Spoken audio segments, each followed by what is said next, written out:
And of course, the AMCOM list obviously grabbed the headlines recently over the weekend, and of course, most of this week it's been a big talk. And of course, quite a number of energy companies are on that list. First of all, your thoughts on the approach of AMCOM and the central bank in making some of these companies come to the table to make good their payments?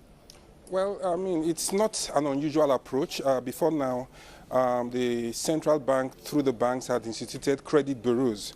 And really, it's been a practice that if you are defined in those bureaus as having past due obligation or having debts that are bad, then the banks are typically constrained from doing any additional business with you. Right. What then happens with the AMCOM transfer is that a lot of those accounts moved to AMCOM do not then show in the credit bureau as bad.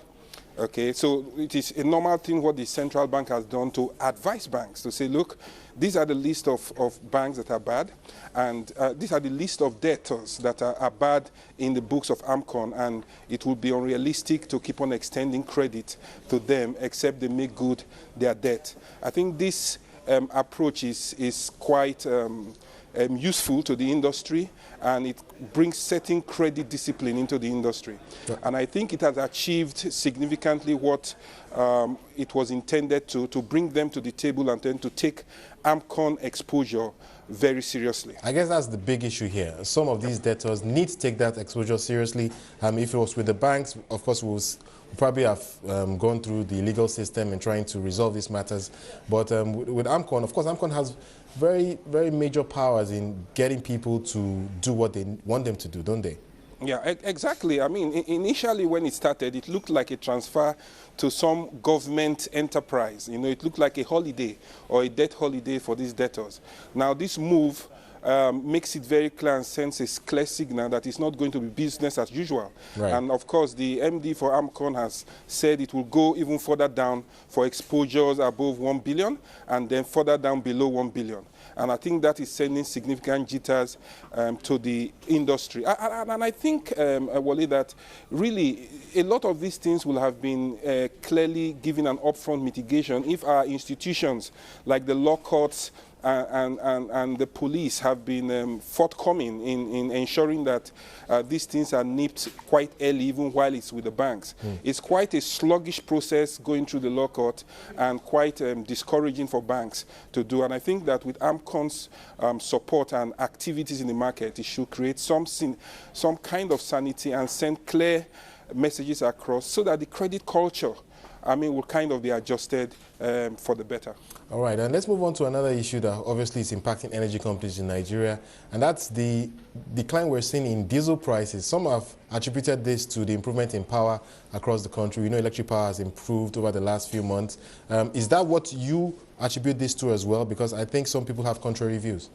Yeah, I have a slightly contrary view. It's true that power has improved slightly, but that is not a major contributing factor, in my opinion, to the fall of diesel prices. I mean, you must have heard in the news crude thefts in the creeks. And what this crude theft stealing does really is that they have all kinds of local fabricated refineries that turn these into various levels of diesel. And this come into the market at prices that are not commercial prices. Because so that supply is driving down prices? Yes, that is driving down prices. It's making the formal diesel market very unpredictable and risky, okay, because you have this black market diesel also coming in at prices that are far less than commercial. All right, so a bad thing is, in a sense, becoming a good thing for manufacturers, because clearly this is a positive for manufacturing industry in Nigeria that depends so much on diesel to power their generators, etc. Exactly, but it is a bad thing for the country. All right, well, definitely a fair point there. But let's move on to another issue, which is the power companies. And of course, everybody heralded the sale of power companies, the generation companies recently. We know later this month we're going to move on to the distribution companies. And your thoughts on the outstanding issues there, because there is a view that even the generation companies that have been sold, it's not a closed deal yet, because the government still need to get a few things done to make those deals complete. Well, the government is working quite hard to do that. One of the things, I mean, the whole issue of power starts from the feedstock, which is gas. Right. And we need to tidy up all the gas purchase agreements. And at the other end is the purchase of the power itself, which is tied in by the power purchase agreement. Yeah. Now, there's still a lot being done and negotiated on the power purchase agreement. It's our belief that as they move closer, right, some of these issues will be less complex and will be straightened out. But right now, payment is supposed to happen as soon as the sales purchase agreement is signed. Now, the sales purchase agreement is basically the purchase of the plant. Yeah. Now, but the plant means nothing as a plant on its own if it cannot sell the power for an economic price and in a way that it is assured of payment. That is exactly what makes the entire sale bankable. So, now, but this is less of an issue for the distribution companies that will be sold later this month, right? Yeah, it's less of an issue, but think about it.